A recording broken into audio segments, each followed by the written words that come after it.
機動戦士ガンダムナラティブテレビジョン第4話が放送されました。前回はゾルタンは浮気したネオングと仲直りして合体します。ネオングはすっごいよ。いや、そらもうすっごいのよ。これ別のアニメなんじゃないの？最終決戦に向けナラティブはコンテナから飛び出します。エスパイとリスペクトですね。わかります。しかしあんなすっごいのに勝てるのかね。覇王昇降ではなくビスト神剣を使わざるを得ない。実は解体封印していなかったらしい。ユニコーン2人前ウーバーしてくれ。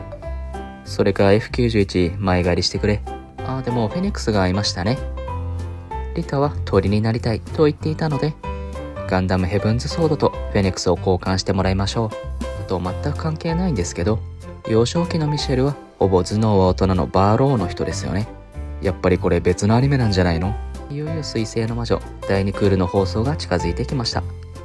間をつないでくれた作品たちに感謝、圧倒的感謝は今回も解説、感想、小ネタを挟んでいくのでぜひ最後までご覧ください。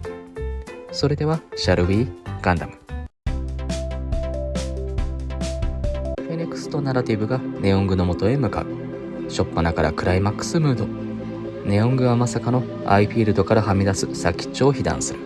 またも地球にコロニーが落ちる危険。こいついつもコロニー落とされてんな。いつもお疲れ様ですとねぎらってやりたい。ゾルタンはファンネルを現地調達してご機嫌です。人類は宇宙に出てせいぜい100年。それでニュータイプになれって夢見すぎだよなとゾルタン。確かにニュータイプは真剣ゼミの漫画みたいにめきめき頭角を表すわけではない。捕らえられフェニックスをナラティブが助ける。ナラティブは赤く輝く。シー装備ですね。シー装備のナラティブは素早い。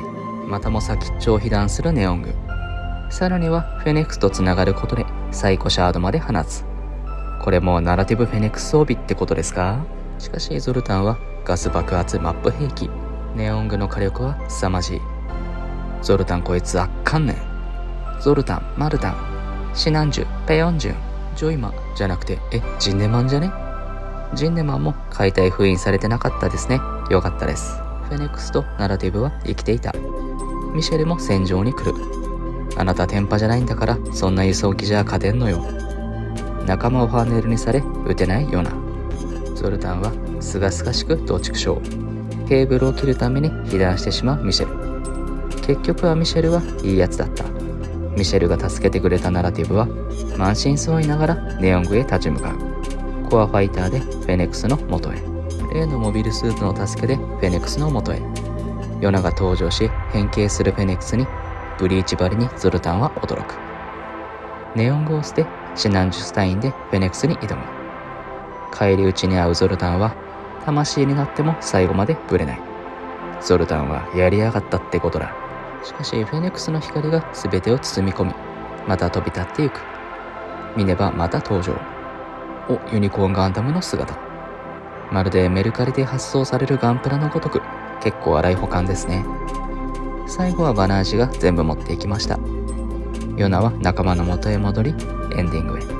感想&統括。そもそもタイトルになっているガンダムナラティブとはガンダムシリーズの概念であるニュータイプと物語などを意味する単語ナラティブのダブルミーニングであり、ニュータイプについて物語る、再定義するといった意味が込められているように、ユニコーンのそのすぐ後の作品ということもありますが、最後はニュータイプとサイコフレームの力を出し惜しみなく出し尽くすようなお祭り状態でしたね。監督は本作を鳥で始まり鳥で終わる映画にしたいとしており、確かに作中多くの場面で鳥の要素がありました。ナラティブがボロボロになりながらヨナを届ける様は最終決戦にふさわしい演出でしたね。しかし不満だった点は、まずニューガンダム顔のナラティブがあまり戦闘力が高くないこと、そして主人公ヨナにあまり感情移入ができないことが少し残念でした。限られた時間の中でキャラクターを魅力的にかつ退屈させずストーリーも違和感なくというのは難しいところですが、もう少しヨナに時間を使ってもよかったかなと思いました。全体的に報われてる人も少なく、生き残ったヨナも印象がそもそも薄いのでヨナくんよかったねぐらいにしか思えなかった。もう少しリタへの思いや感情を持つ描写があれば違ったかもしれませんね。まあ映画は2時間しかないから仕方ないよと思いきや、ナラティブは1時間半でした。あと30分頑張ってほしかった。ですがその辺の不満もユニコーン2で解決してくれたら、なんならユニコーン2で話すためにヨナのことをナラティブははしょっていたなんてサプライズがあったら素敵だなと淡い期待を抱いています。ガンダムナラティブはダ作なのか。友人にガンダムナラティブって何なんと聞かれたら、シャアの失敗作とニューガンダムの偽物が戦う話と冗談交じりに話してしまうかもしれません。この作品、なかなか意見が分かれる作品でもあります。そもそもナラティブの期待値は大きく、大ヒットしたユニコーンのすぐ後の作品ですから、必然期待値は上がっていたわけです。本編冒頭23分が公開された時には、親の顔より見た23分なんて言われたりしてました。ユニコーンの時にオカルトすぎると話題にもなりましたが、ナラティブではさらにオカルト要素が強かったのも賛否の原因だと思います。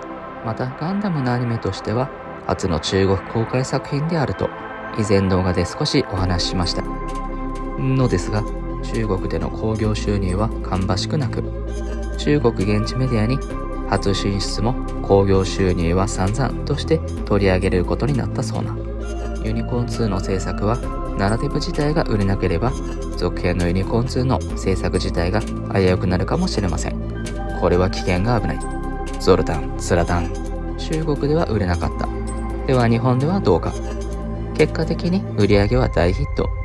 CM で大ヒット公開中と言い張るあれではなく、ちゃんと大ヒットしています。よかったです。